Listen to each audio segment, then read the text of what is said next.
Students, welcome to MCPS online classes. आज बेटा अपन पढ़ रहे हैं चैप्टर नंबर 20 विप्लव गायन।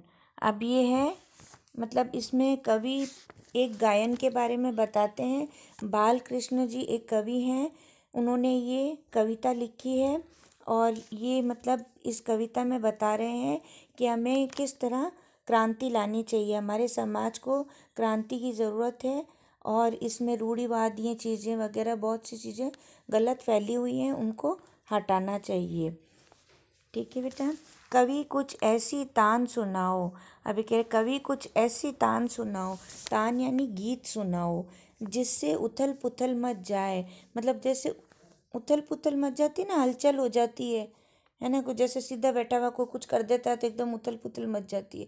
तो कि ऐसा कोई गाना सुनाओ जिससे उथल पुथल मच जाए।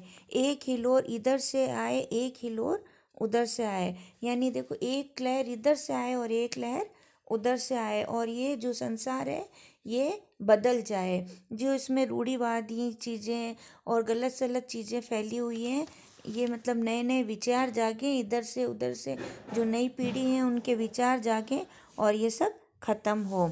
सावधान मेरी वाणी में चिंगारियाँ आन बैठी हैं, टूटी हैं मिजराबे उंगलियाँ। अब ये कवि कह रहे हैं कि तुम सावधान रहो। मेरी जो वीणा है ना, वो होती है ना बेटा, एक गाना बजा, देखो इसके अंदर चित्र में बताई हुई है ये, है ना। ये यंत्र होता है जिससे अपन तार होते हैं, इससे अपन उंगलियां चलाते हैं, उंगलियों में कुछ पहनना पड़ता है एक तीखा तीखा ऐसे, तो वो बजाते हैं ना, तो तब ये राग निकलती है। तो ये मिजराबे का मतलब वही है बेटा कि उंगलियों में जो तीखा तीखा पहनते हैं ना, नाखून जैसा, उसको मिजराबे कहते हैं। कि ऐसी तान बजाओ कि जिससे ना मतलब सब तरफ से चिंगारी उठे और मतलब इस देश में बदलाव आए, इस राष्ट्र में बदलाव आए, इसमें बहुत सी गलत कुरीतियाँ फैली हुई हैं, वो नष्ट हो जाएं और मतलब मैं सब खत्म हो के एक मैं चेतावनी दे रहा हूँ कि सब खत्म हो जाए, सब अस्त व्यस्त हो जाए और एक नई पीढ़ी आए और एक नया समाज बने। दोनों मेरी ऐठी हैं, कंठ रुका है महानाश का, मारक गीत रुद्ध होता है, आग लगेगी क्षण में, हत्तल में अब शुद्ध युद्ध होता है।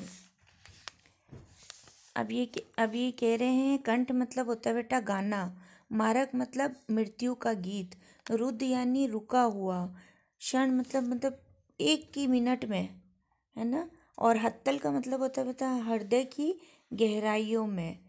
और शुद्ध युद्ध दुग्ध शुद्ध युद्ध यानी मतलब युद्ध होता है ना, एक लड़ाई सी होती है, उसके बारे में बताया हुआ है। ये कह रहे हैं कि परिवर्तन की मांग जब भी उठती है, मतलब ये कह रहे हैं जब भी हम सोचते हैं कि परिवर्तन लाना है, तब क्या होता है, एक ना एक उसमें आड़ी जरूर डालता है। जो कुरूढ़ी वाले व्यक्ति है ना, जो पुराने ज़माने के, वो लोग कहते हैं नहीं ऐसा नहीं होना चाहिए और वो लोग इसको रोकने की कोशिश करते हैं। तो उसी दमन करने की कोशिश करते हैं, दूसरे लोग रोकने की कोशिश करते हैं, मगर कोई कितना भी रोके हम नहीं रुकेंगे। ये कह रहे हैं दोनों मेरी ऐठी कंठ रुका है महानाश का, मारक गीत रुत होता है, आग लगेगी क्षण में, हत्तल में अब शुद्ध युद्ध होता है।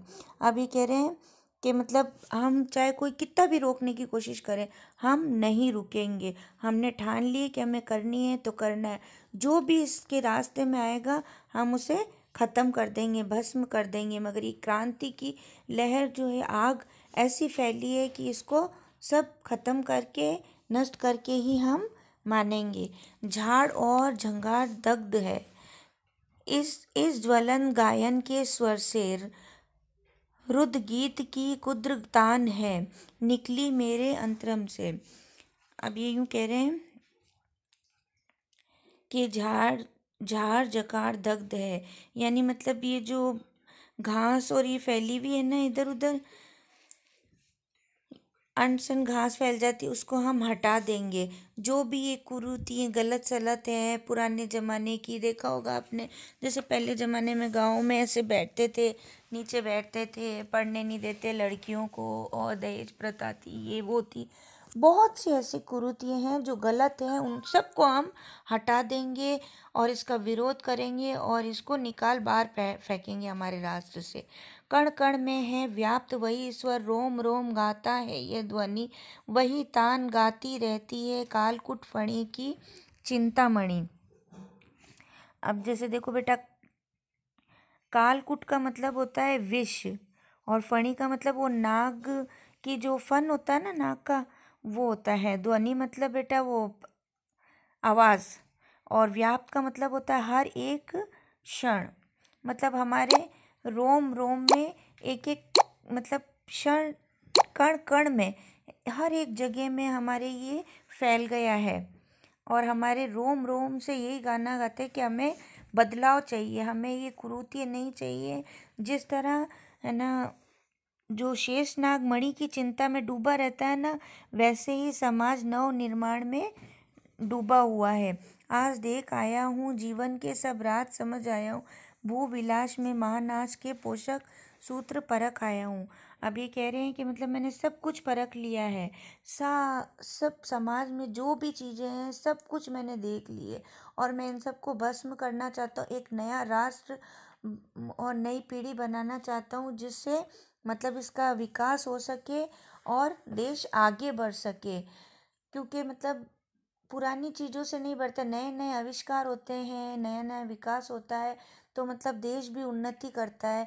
तो मैं इन सब को ख़त्म करना चाहता हूँ और अपने देश को मतलब बहुत नया नव निर्माण करना चाहता हूँ अपने देश में, राष्ट्र का दोबारा से निर्माण हो सके, ये कवि चाहते हैं, बालकृष्ण शर्मा जी चाहते हैं ये। ठीक है बेटा, समझ में आ गई होगी आपको ये कविता। Thank you.